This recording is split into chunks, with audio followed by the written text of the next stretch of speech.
நேர்களே, தற்போது உச்சநீதிமன்ற மத்திய அரசால் ஜல்லிக்கட்டிற்கான தடை நீக்கப்பட்டுள்ளது என்ற ஒரு சந்தோஷமான விஷயம் தமிழக மக்களிடம் தெரிவிக்கப்பட்டுள்ளது.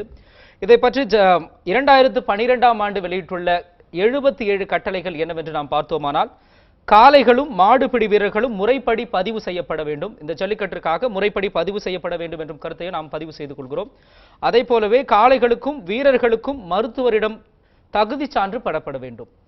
அதே போலவே காளைகளின் பிறப்புறுப்பில் மிளகாய் பொடி தூவுதல், சேறு சகதி பூசி வெறியூட்டுதல் கூடாது என்றும் உச்சநீதிமன்றத்தால் அறிவுறுத்தப்பட்டுள்ளது. இதை போலவே ஒரு காளையை ஒரே நேரத்தில் 4 பேருக்கு மேல் அடக்கக்கூடாது என்ற தகவல்களும் வெளியிட்டிருக்கிறார்கள்.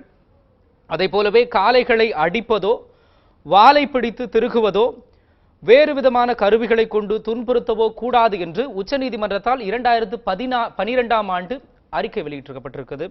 அதே போலவே காளைகள் ஓடவும் வீரர்கள் அடக்கவும் போதிய இடவசதி களத்தில் இருக்க வேண்டும் என்ற கட்டளைகளும், இதே போலவே 77 கட்டளைகள் அடங்கிய விதிமுறைகள் உச்சநீதிமன்றத்தால் 2012ஆம் ஆண்டு வழங்கப்பட்டுள்ளது.